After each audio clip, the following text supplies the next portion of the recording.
130편과 131편 의 말씀을 함께 교독하여 읽다가 마지막 시편 131편 3절 말씀은 함께 합독하여 읽도록 하겠습니다. 여호와여, 내가 깊은 곳에서 주께 부르짖었나이다. 들으시며 나의 부르짖는 소리에 귀를 기울이소서. 여호와여, 주께서 죄악을 지켜보실진대 주여 누가 서리이까? 그러나 사유하심이 주께 있음은 주를 경외하게 하심이니이다. 나 곧 내 영혼은 여호와를 기다리며 나는 주의 말씀을 바라는도다. 주를 더 기다리나니 참으로 파수꾼이 아침을 기다림보다 더하도다. 이스라엘아, 여호와를 바랄지어다. 여호와께서는 인자하심과 풍성한 속량이 있음이라. 그가 이스라엘을 그의 모든 죄악에서 속량하시리라. 여호와여, 내 마음이 교만하지 아니하고 내 눈이 오만하지 아니하오며 내가 큰 일과 감당하지 못할 놀라운 일을 하려고 힘쓰지 아니하나이다. 실로 내가 내 영혼으로 고요하고 평온하기를 그 아이 어머니 품에 있음 같게 하였나니 내 영혼이 젖된 아이와 같도다. 함께 읽습니다. 이스라엘아, 지금부터 영원까지 여호와를 바랄지어다. 아멘. 오늘 우리가 읽은 시편 130편은 시편 150편의 시편 중에서 가장 사랑받는 시편 중에 하나라고 합니다. 사실 이것보다 우리에게는 더 유명한 시편 23편이나 시편 1편이 있죠. 그런데 이제 130편은 유명한 신학자들에 대한 특별한 어떤 스토리가 있어서 다른 나라에서는 130편이 그렇게 유명하고 성도들에게 사랑받는다고 합니다. 자, 그러면 그 유명한 신학자들과 스토리는 무엇일까요? 바로 어거스틴과 마틴 루터와 요한 웨슬리인데요. 어거스틴은 자신의 임종 직전에 마지막으로 몹시 아팠을 때 이 시편의 4절 말씀을 130편 4절 말씀을 침상벽에 써놓고 읽으면서 날마다 위로를 받았다라고 합니다. 그리고 그는 초대교회 전통을 따라서 이 시편을 참회의 시편으로 여기면서 늘 자신의 죄를 고백하였다라고 합니다. 그런 모습을 많은 사람들이 받고 감동하였다라는 것이죠. 또한 마틴 루터는 거저 주시는 하나님의 은총과 죄사함의 은혜를 이 시편을 통해 깨달았다라고 하면서 주여 내가 깊은 데서 부르짖사오니라는 찬송가를 지었다라고 합니다. 그렇게 많은 사람들이 그 찬송을 부르면서 이 시편에 대한 애정을 키웠다라는 것이죠. 자, 그리고 요한 웨슬리는 이 130편의 말씀을 성 바울 교회에서 찬송가를 부르면서 처음 들었고 그때 그가 이상하게 가슴이 뜨거워지는 경험을 하였다라고 합니다. 그래서 회심하면서 하나님 앞에 나아갔다라고 하죠. 그래서 요한 웨슬리가 자신의 간증을 이 시편 130편을 들어서 하면서 다녔기에 이 시편이 많은 사람들에게 전해지고 사랑받았다라고 합니다. 자, 그렇게 오늘 우리가 이 시편의 말씀을 나눌 때 우리도 이 시편 130편을 사랑하게 되고 우리의 고백으로 주님께 드릴 수 있는 시간이 되었으면 좋겠습니다. 자, 오늘 시편 130편 1절을 보시면요, 깊은 곳이 나옵니다. 깊은 곳. 자, 여기서 깊은 곳이란 혼돈의 바다, 고난의 바다를 뜻합니다. 시인은 말로 다할 수 없는 이 수많은 고통을 깊은 곳이다라는 단어 하나로 표현하고 있습니다. 그렇게 이 깊은 곳은 외롭고 절망적인 곳, 모든 것을 잃은 곳입니다. 자, 그런데 시인은 그렇게 깊은 곳에 있을 때 포기하거나 절망하지 않고 주님께 부르짖습니다.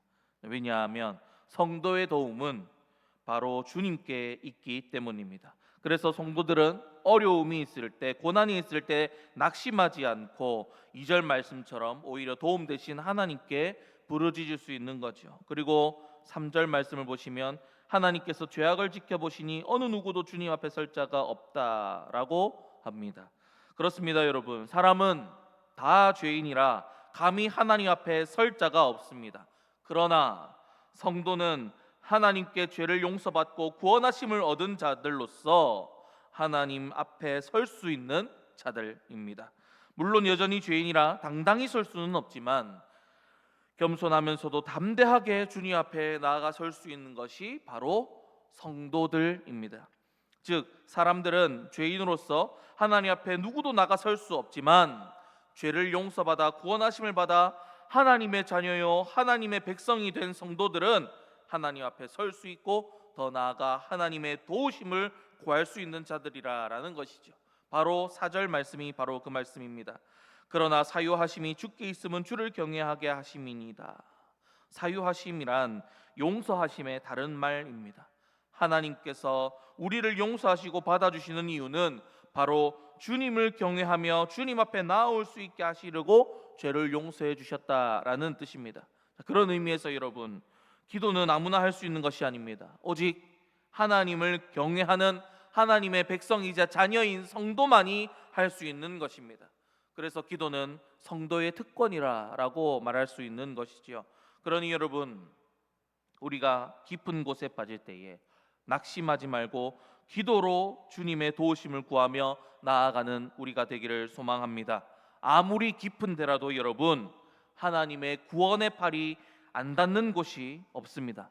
시편 139편에서도 이런 말씀이 나옵니다. 내가 하늘에 올라갈지라도 거기 계시며 수월에 내 자리를 펼지라도 거기 계시나이다. 내가 새벽 날개를 치며 바다 끝에 가서 거주할지라도 거기서도 주의 손이 나를 인도하시며 주의 손이 나를 붙드시리이다. 아멘. 그러니 여러분, 우리가 깊은 곳에 빠질 때, 어려움에 처할 때 낙심하거나 좌절하지 말고 우리 구원의 주님께, 참 도움 되신 주님께 기도하시기 바랍니다. 그리고 기도하실 때 파수꾼이 아침을 기다리는 것보다 더 하나님 기다리면서 하나님께 간절하게 나아가시기를 바랍니다. 자, 파수꾼은요, 아침이 오기를 얼마나 기다리는지 모릅니다. 자, 왜냐하면 파수꾼은 우리나라 말로 하자면 보초병입니다. 보초병.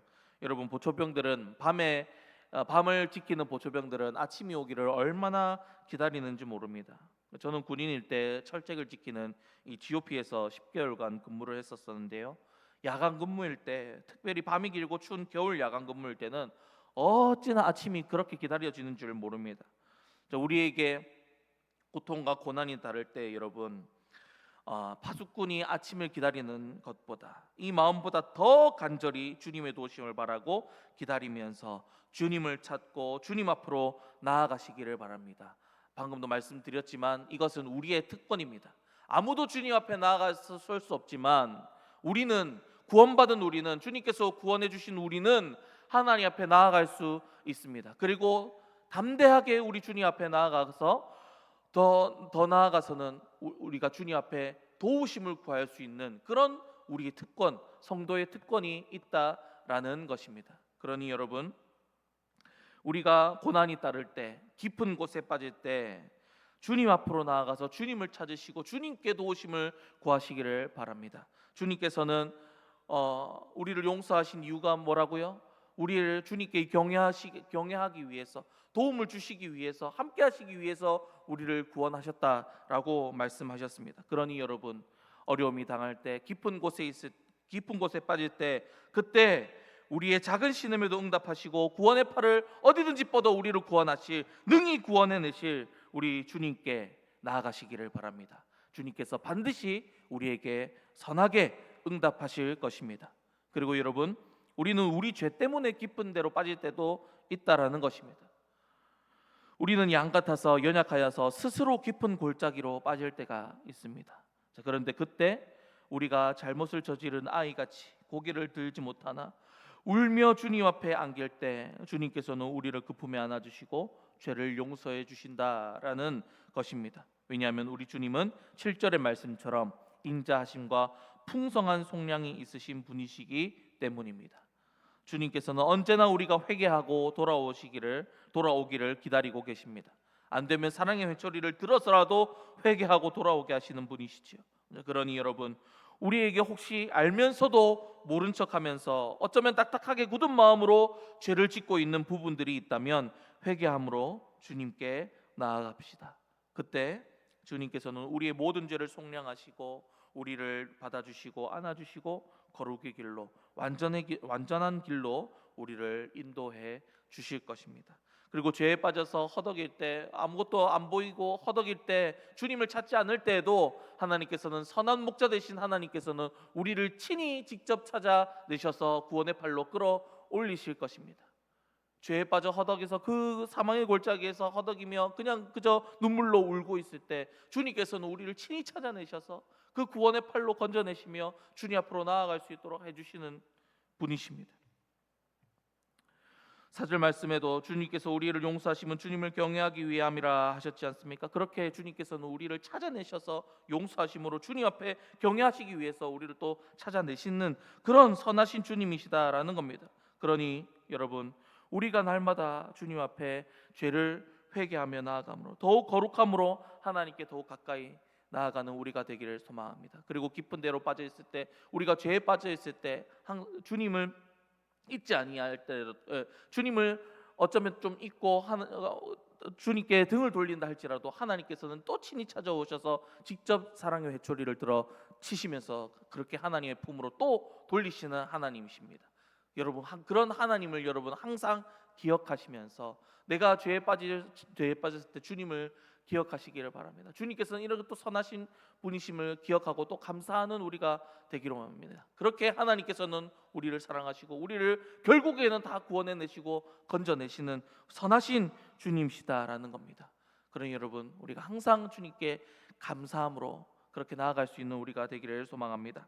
자, 마지막으로 이어서 시편 131편 보시면 다윗은 하나님께 가까이 나가서 하나님께 평안을 얻는 것이 얼마나 소중하고 가치로운 것인지를 보여주고 있습니다. 다윗은 세상에서 가장 크고 위대한 일을 하는 것보다 젖된 아이가 어머니 품에 있는 것처럼 주님 품에 있는 것이 좋고 내 마음을 고요하고 평온하게 만든다라고 말을 합니다. 즉 자신의 참된 평안과 안식은 주님께 있음을 고백하고 있는 것이죠. 그래서 다윗은 3절 말씀처럼 이스라엘에게 이렇게 권면하고 있는 것입니다. 이스라엘아, 지금부터 영원까지 여호와를 바랄지어다. 아멘. 자, 여러분, 우리의 참된 안식과 평안이 어디에 있습니까? 바로 주님께 있습니다. 그런데 여러분, 혹시 우리는 주님이 아닌 다른 곳에서 평안과 안식을 찾고 있지는 않습니까? 세상이 주는 편함과 편리함, 돈이나 물질이나 명예나 권력에서 혹은 사람에게서 평안이나 안식을 찾고 있지는 않습니까? 여러분, 세상은 기대하거나 의지할 때가 전혀 안 됩니다. 세상을 의지하고 기대하는 자들은 실망하고 무너지기 마련입니다. 왜냐하면 세상은 영원하지 않기 때문입니다. 변합니다. 돌아섭니다. 신실하지 않습니다. 거짓이며 헛것입니다. 상하고 변질되는 것이 바로 세상입니다. 그러나 여러분, 우리 주님은 영원하시죠. 전능하십니다. 우리를 선하게 돌아보시는 선한 목자 되시는 하나님이십니다. 우리를 구원해내시는 구원의 주 하나님이십니다. 그러니 우리가 의지하고 사모할 자는 우리 주님밖에 없다라는 것입니다. 오늘 130편과 131편을 통해서 우리가 아는 것이 무엇입니까? 우리가 의지하고 사모할 자는 우리 주님밖에 없다라는 사실을 우리가 알 수 있죠. 그러니 여러분, 혹시 내가 주님이 아닌 세상을 의지하고 바라는 모습이 있다면 이 시간 회개하며 주님 앞으로 돌아갑시다. 주님께 달려가 안깁시다. 그렇게 오늘 다윗의 권면처럼 지금부터 영원까지 우리 주님만을 바라며 나아감으로 주님께서 주시는 만족과 평안과 안식을 누리는 저와 여러분들 다 되시기를 주님의 이름으로 간절히 축복합니다. 기도하겠습니다. 이 시간 우리 다 함께 기도하실 때에